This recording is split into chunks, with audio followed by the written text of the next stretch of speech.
तपाईँको छोरो मै भएर आइदेऊला भनी श्री विष्णुले वचन दिनुभयो। नाभि राजाका घरमा भगवान विष्णुले ऋषभदेवको रूपमा अवतार लिनुभयो। ऋषभदेव अवधूत हुनुभयो। लाभ हानि हर्ष विषद दुःख सुख आपद विपद मान अपमान बराबर स्थितिमा रहन लाग्नुभयो। प्रिय ती नाभि राजाका पुत्र ऋषभदेव श्री विष्णुको अवतार भएको कारणले उहाँलाई कुनै पनि प्रकारको संसारका क्लेशले स्पर्श गर्दैनथ्यो। भोकै पनि बस्न सक्ने, धडङ्ग भएर नाङ्गै हिँड्ने, जसले जैन धर्म चलाएको हुनाले जैनमा पहिला ऋषभदेवले चलाएको दिगम्बर सम्प्रदाय, दिगम्बर भनेको दिग भनेको दिशा, अम्बर भनेको कपडा, पूर्व पश्चिम उत्तर आग्नेय नैऋत्य वायु ईशान नै कपडा ईश्वरले नदेखेको कहाँ छ र भनेर नाङ्गै हिँड्नुहुन्थ्यो। त्यति मात्रै नभएर उहाँले आफूले गरेका दिशा शरीरभरि पोतिदिनुहुन्थ्यो। त्यो दिशा पोतेर हिँड्दा उहाँलाई सेन्ट आउँथ्यो, सबै समाजलाई दुर्गन्ध आउँदैन थियो। लाभ अनि हर्ष मानवपमानमा बराबर हुनुहुन्थ्यो। खानु नखानुको पर्वाह थिएन। ऋषभदेवका पनि विवाह गर्नुभन्दा पहिला धर्मको आर्जनले गर्दा राष्ट्र सुगन्धित भयो। ऋतुअनुसार पानी पर्थ्यो, ऋतुअनुसार खेतीपाती हुन्थ्यो, सबैले जय जयकार गर्थे। यो कुरा देवताका राजा इन्द्रलाई सहन भएन।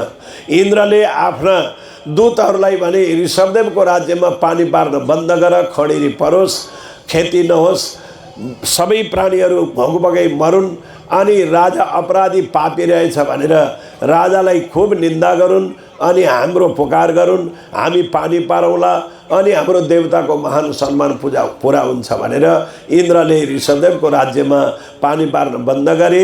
वरिपरिका राज्यमा पानी पर्थ्यो, ऋषभदेवको राज्यमा पर्दैन र सुख लाग्छ भन्ने इन्द्रको विचार थियो। इन्द्र एउटा लोकका राजा थिए, ऋषभदेव स्वयं विष्णु हुनुहुन्थ्यो।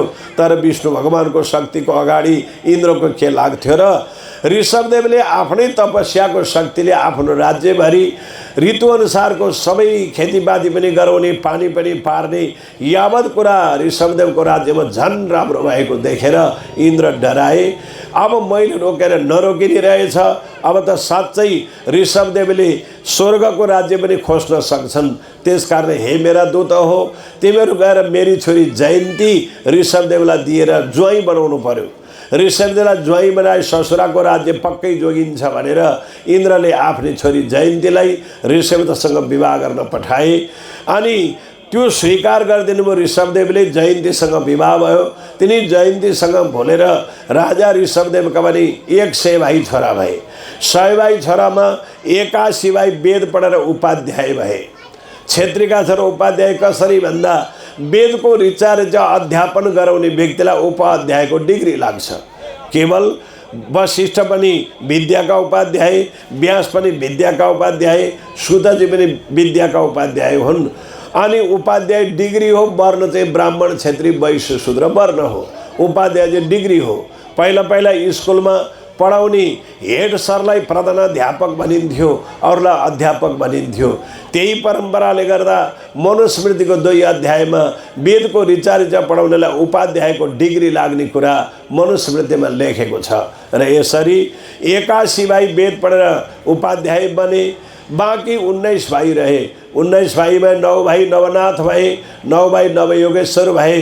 अब सबै 99 नै हिँडे भने म चाहिँ किन राज्यमा बस्नु भनेर भरत नाम गरेका राजा घर छोडेर निक्लन लाग्दा स्वयं मनुले आएर रोक्नुभयो। खबरदार, तिम्रो त विवाह भइसकेको छ, श्रीमती छन्, छोराछोरी छन्, तिमीले यसरी अहिले वैराग्य लिएर तप गर्न जाने बेला भएको छैन। पहिला राज्य चलाऊ, धेरै वर्ष राज्य चलाएर मान अपमान सबै जनताको सेवा गर, अनि छोराछोरीको सेवा गर, सबै गर। अन्त्यमा वैराग्य लिएपछि भक्ति गर्यो भने तिम्रो ध्यान पक्का हुन्छ भन्ने शब्द पाएर अनि उनै भरत 58 वर्ष राज्य गरे। र उनले राज्य गरेर आफ्नो पुत्र धूम्रकेतुलाई राज्य जिम्मा लगाएर ती भरत पनि तपस्या गर्न गए। त्यतिखेरको वर्तमान अहिलेको नेपाल राष्ट्रमा उनी आएछन्। नेपाल गण्डकी नदीको किनारमा ती राजा भरत तप गर्न बसेका थिए।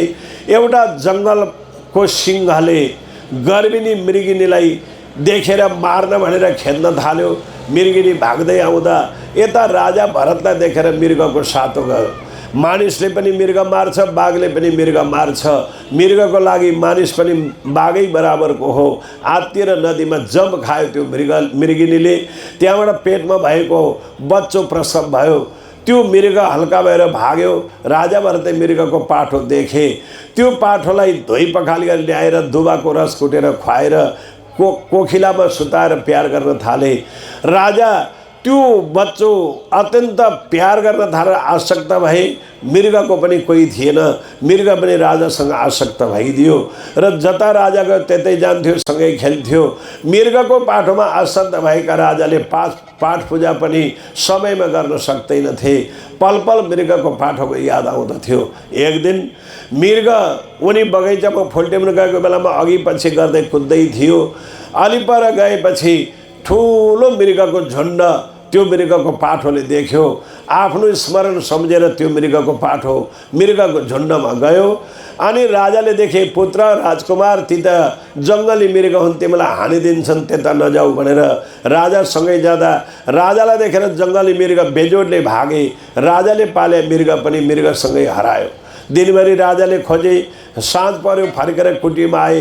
मृगको स्मरण गर्दै राजा बेलुकाको सन्ध्या जाप भुलिहाले। उनी त हा मृग तिमी कहाँ गयो, कतै खाल्टोमा पर्यौ कि लहरातिर अल्झ्यौ कि नचिनेर अरू मृगले तिमीलाई हानेर मारिदिए कि जङ्गली सिकारीले तिमीलाई शिकार गरेर बाघ भालुले खायो कि। रातभरि राजा चिन्तामा परे। भोलिपल्ट फेरि खोज्न निस्के। क्रमशः राजाको त्यो मृगको पाठोमा आसक्त भएका राजा बिमार परे। अनि निस्कन नसक्ने, हिँड्न बोल्न नसक्ने भए। अनि लडेर मृग हाय मृग मृग भन्दै बिलाप गर्दै थिए। त्यो मृग पनि टुप्लुक्क आइपुग्यो। राजाले मृगको अनुहारमा देखेर आँसु खसाले। मलाई छोडेर कहाँ गयो राजकुमार, म तिम्रो चिन्तामा कति परे। निधारमा लामो टिको, रौँको टिको, गोपीचन्दन लगाएको जस्तो थियो। राजाले मृग देखेर आँसु खसाले। मृगले पनि राजाको दशा देखेर आँसु खसाल्यो। दुईटै आसक्त भएर अनि राजाको त्यो प्राण छुटेर मृगकै योनिमा प्रवेश गर्यो र मृगका गर्भमा गएर त्यस्तै निधारमा टिको भएको मृगको पाठो भएर जन्मे। अनि उनले विचार गरे, म त पहिला राजा हुँ, म स्वयं ऋषभदेवको छोरो हुँ, तर मैले मृगको पाठोमा आसक्त भएर गरेको तपस्याको पुण्य पशु योनिमा खेर हालेँ। अब म यो पशु योनि छिटै त्याग्छु, फेरि भगवानको भक्ति गरेर मुक्ति पाउँछु भन्ने विचारले अब उनी हरियो हरियो घाँस खाएँ भने मोटाउँछु, धेरै दिन बाँच्छु, सुकेको घाँस खाएर निर्वाह गर्छु भन्दै जङ्गलमा जता सुकेको घाँस त्यतै जान्थे। अलिअलि तान्द्रा तुन्द्री च्यापेर दुब्लो भएका थिए।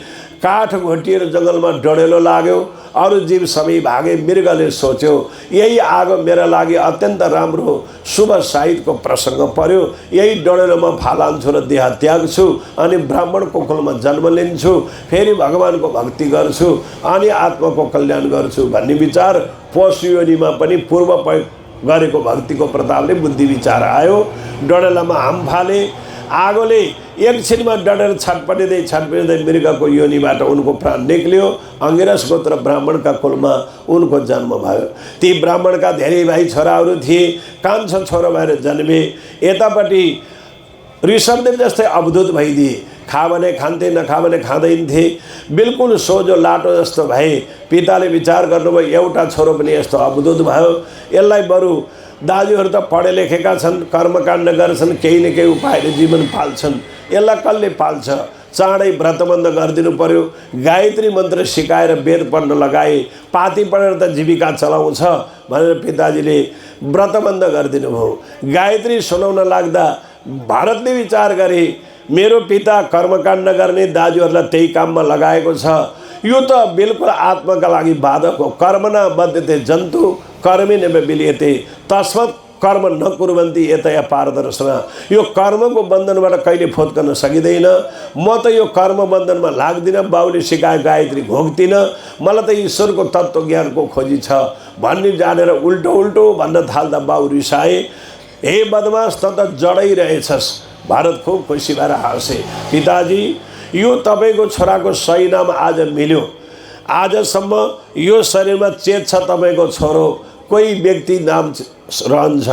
चेत निस्किदिने शरीर सबै हो, यो जडै हो। त्यस कारणले आजदेखि मेरो नाम जडभरत रह्यो। खुसी भयो उनी जडभरत नामका भाइ। उता भाउजूहरू अत्यन्त कर्कशा थिए, आफ्ना श्रीमानलाई मिठो मिठो बनाएर खुवाउँथे, लुगा नयाँ नयाँ धोएर लगाइदिन्थे, भरतलाई सडे गलेको बासी काम नलाग्ने सुकेको दिन्थे। तर उनी हृष्टपुष्ट बलिष्ठ थिए, शरीर जसरी पनि टिके भइहाल्यो। केवल जिब्रामा 2.5 इन्ची जिब्राको स्वादमा परेर मेरो धर्म कसरी नष्ट गर्छु म भनेर उनी सन्तोषी थिए। यतापट्टि भरत काम गर्दैनथे, बलिष्ठ हृष्टपुष्ट थिए। भाउजूहरूले अत्यन्त रिस गर्थे। एक दिन श्रीमानहरूलाई भने, श्रीमान हो तपाईँहरू जजमान काम पनि पुग्नुपर्ने, घर खेती पनि चलाउनु पर्ने, यो देवरलाई त्यसै नोकर पाले चाहिँ पाल्नु परेको छ, बलियो छ, यसलाई लगेर खेत खन्ने काममा लगाइदिनुहोस्, खेत खनेर खुब तयार गरोस्, अनि तपाईँहरू आफ्नो जजमानका जान पाउनुहुन्छ। यो प्रकारको सल्लाह भाउजूहरूको मिल्यो। दाजुहरूले कोदाली बोकाएर खेतमा लगे। ल भरत, यो अग्लो अग्लो माटो खोर्केर खाल्टो खाल्टोमा हाल्नु, खेत बराबर पानी चल्ने गरी सम्म बनाउनु पर्छ। दाजुहरूले देखन्जेल मिहिनेत गरेर खाने भरतले जब दाजुहरूको अदेखा भयो, अब सही काम गर्यो भने त्यो कामबाट जिन्दगी छुट्टी पाइँदैन भनेर खाल्टो खन्दै माटो निकाल्दै थुपार्दै खेतभरि मल बोकेको थुप्रा जस्तै माटोको थुप्रो लगाइदिए। केही दिनपछि दाजुहरू आउँदा त खेत त बर्बाद भएको छ, कयौँ खेतालाले पनि सम्झाउन नसक्ने।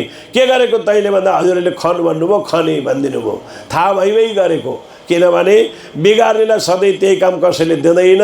2-4 दिनको मिहिनेत गरेर जिन्दगी दुःखबाट छुटकारा पाइन्छ भने दुःख गरेर के भयो र? यो भरतको शिक्षा हो। र भरतले त्यो गरेको देखेर दाजुहरूले भने, बदमास तैँले यो काम गर्नु हुँदैन, अब तैँले के गर, यहाँ जङ्गली जानवरहरू आएर यो बाली खाला, घैया पाक्न लागेको छ, मकै पाक्न लागेको छ, फेरि खेतमा बिउ राखिएको छ, बिउमा धानको आँकुरा फुटेको छ, जङ्गली चराले आएर त्यो आँकुरा दाना खाइदियो भने खेत रोप्न पाइँदैन। तैँले यो चरा जानवर सबै हेरेर बस्नुपर्छ।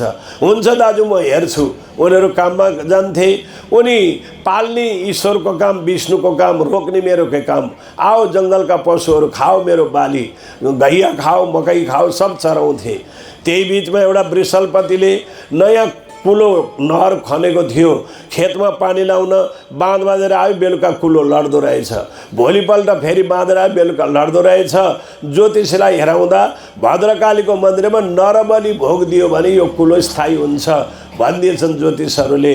अनि उसले आफ्ना सिपाहीलाई योग्य नरबली मान्छेको बलि दिनुपर्यो भद्रकालीको मन्दिरमा खोज्न जाऊ भनेर पठाएछन्। यतापट्टि भरत ढुङ्गामा बसेर सारा चराहरू आएर त्यो कोटेराले धानको दिउल फुटेको टिपेर खाँदै रहेछन्।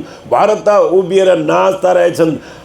आओ खाओ चिडिया भर भर पेट, राम की चिडिया राम के खेत, खाओ चिडिया भर भर पेट। आओ धुन गाउँ एउटा, राम के चिडिया राम के खेत, खाओ चिडिया भर भर पेट, राम के चिडिया राम के खेत, खाओ चिडिया भर भर पेट, राम के चिडिया राम के खेत, खाओ चिडिया भर भर पेट, राम के चिडिया खाओ चिड़िया भर भर पेट, राम के चिड़िया राम के खेत, खाओ चिड़िया भर भर पेट, राम के चिड़िया राम के खेत, खाओ चिड़िया भर भर पेट। सिपाहीहरूले देखे यो पागल केटो रहेछ, यो पागलले आफ्नो खेती, चरा पनि रामको, खेत पनि रामको चराएको रहेछ। यसलाई पक्रेर लग्यो भने हामीलाई कसैले पक्राउँदैन। यही व्यक्तिलाई भद्रकालीका मन्दिरमा काटेर बलि चढाउनु पर्छ भने च्याप्प समाए। को तपाईँहरू मलाई समाउने? हामी सिपाही हौँ। किन समाएको? भद्रकालीको मन्दिरमा तँलाई मार्न लिएर हिँडेको हामीले। को भद्रकाली? जगत जननी। आहा, मेरी आमा त उहिल्यै मरिसकेको, अर्की आमा छन्। ल हिँड। कहिले नुहाएको थिएन, नदेव गएर नुहाइदिए, घरमा लगेर नाना प्रकारको मिठाई पकवानहरू खुवाए, नयाँ वस्त्र सिलाए। भद्रकालीको मूर्ति अगाडि लगेर भरतलाई काट्न भनेर भिल्लहरू तयार भए। अब जगत जननी देवीले कहिल्यै पनि सन्तान खान्नन् है। हाम्रो नपढेको आमाले पनि सबै छोरा पढे लेखेका छन्, कान्छो छोरो अपाङ्ग छ, बेलुका तरकारी छैन, कान्छा छोरालाई तरकारी पकाएर खाउँला हाम्री आमा त भन्दिनन् भने जगतकी जननीले सन्तान खान्छन् र बाठो दाजुले लाटो भाइलाई तेर्स्याएर धर्म गरे भन्छ समाज। त्यो कुरो होइन। केवल जगत जननी अम्बिका भनेको आमा, जगतभरिकी आमा हो। त्यो प्रकारले चण्डीमा पुरै पञ्चबली दिनुपर्छ देवीलाई भनेको छ, तर पशुको होइन भनेको छ। के भनेको छ? कुष्माण्डका कर्कटी क्षुदान्नादि बेलानी च भनेको छ। कुबिन्डो काँक्रो खुमुला र बेल बेल नपाए नरिवल। यदि त्यो पाइयो भने पञ्चतत्त्वले भनेको शरीर देवीका चरणमा घोप्टिएर नमस्कार गर्नु नै बलि हो। तपाईँ हामीले त काटेर चढाएको र बलि भन्ठान्यो, त्यो होइन। केवल अर्थको अनर्थ भएको छ। केवल त्यो के हो त? तन्नो पशु प्रचोदयात्, शरीरभित्रका पशु त्याग्नु तन्त्रशास्त्रले भन्दछ। तर व्यक्तिले त्यो नभएर आफ्नो स्वार्थ पुरा गर्नका लागि पशुहरूलाई मार्ने गरेको छ। त्यो ईश्वरको अंश हो भन्ने कुरा जानी बुझिकन पनि त्यो प्रकारको भेद मर्म आउँदैन। हामीले त तारेको हो, पशु योनिमा कति बसुन् उद्धार गरेको। त्यसरी उद्धार गर्ने हो भने वृद्ध बाबुआमालाई किन बाँकी राखेको उपचार गरेर चट्ट काटेर नतारेर, केटीकेटीलाई किन काटेर नतारेको? आफ्ना छोरीछोरीलाई त्यो माया लाग्ने, अर्काको छोरीछोरी तार्न तयारी कति हिक्मत भएको भन्ने कुरा तपाईँ हामीले मार्मिक हिसाबबाट बुझ्नुपर्ने हुन्छ।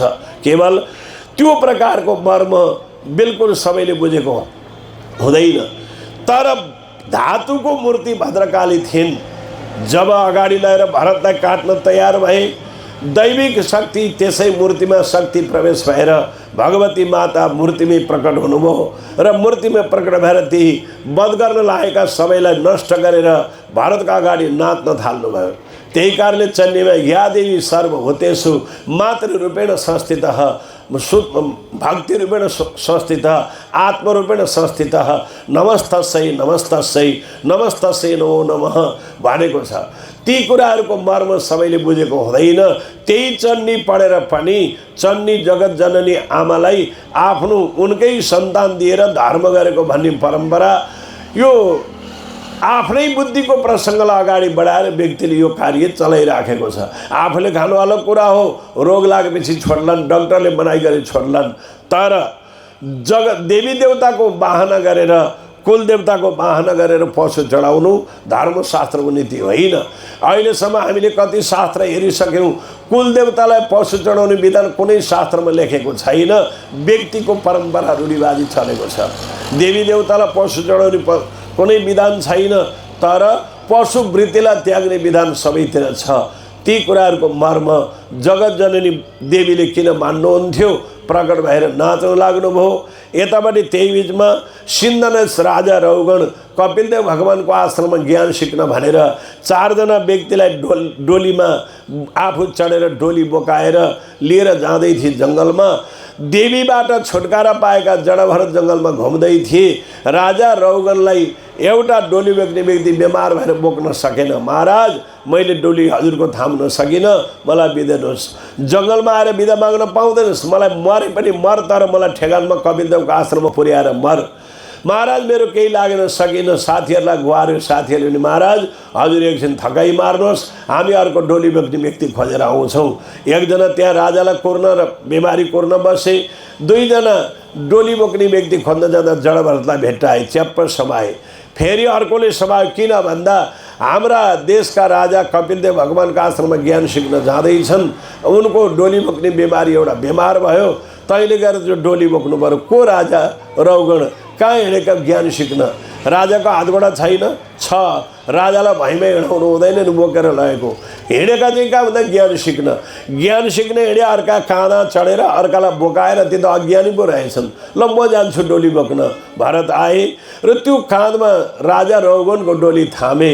तर मनुस्मृतिमा के लेखेको छ भनी बक्सिन्छ भने ईश्वरको अंश सानो भुसुनादेखि हात्तीसम्म छ है।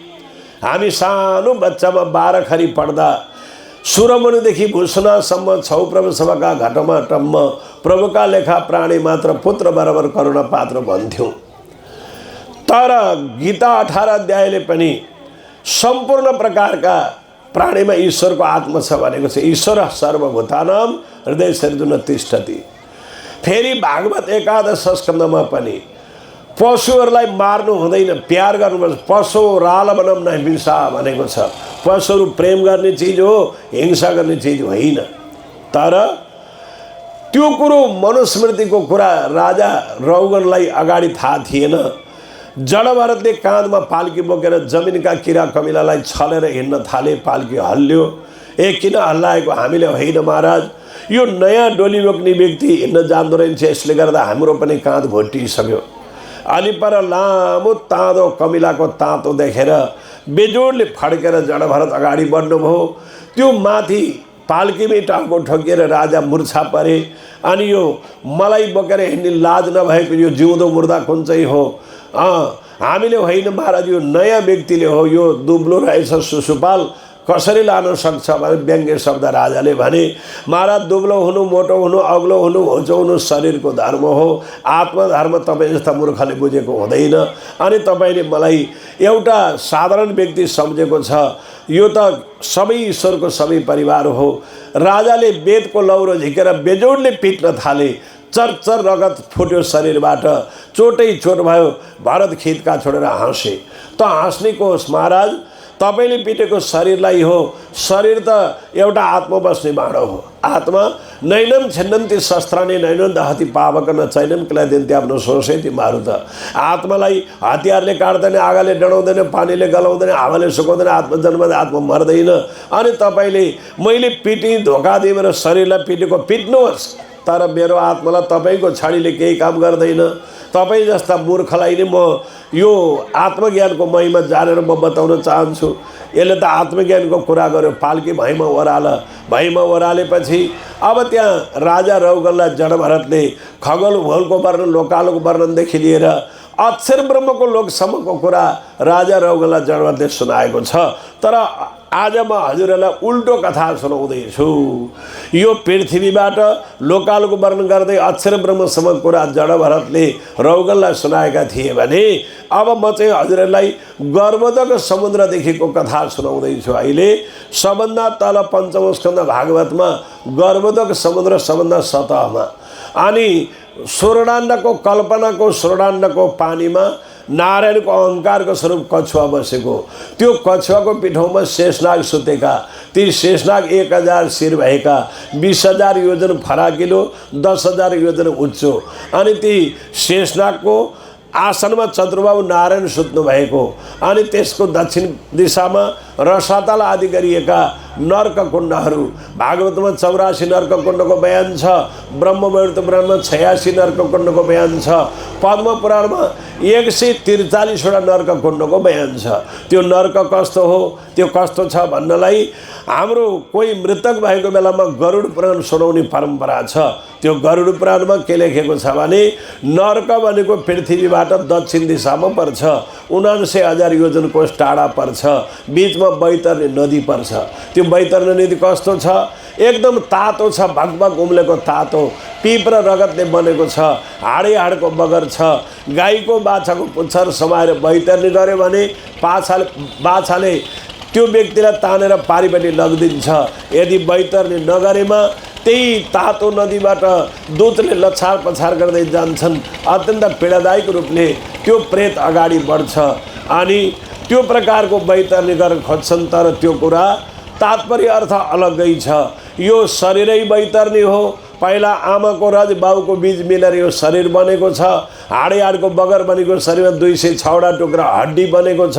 अनि जबसम्म प्राण तब यो सम्पूर्ण तन्तुहरू ताता छन्। तातो नदी यही हो। एउटा हाम्रो चर्न गएको गाई त पानी पर्यो भने गोठतिर कुदेर आउँछ भने हामीलाई 400 कोस चौडाइ छ त्यो बैतरणी नदी। 400 कोस चौडाइ त्यो बाछाले तानेर पानी लगिदिने होइन। केवल गाई भनेको गो पनि हो, गो भनेको 10 इन्द्रिय पनि हो, गो भनेको गोलाई 10 इन्द्रियलाई बसमा गर्ने साधन पनि हो। त्यस कारणले हामीले परमात्माको पिछा पर्नुपर्छ।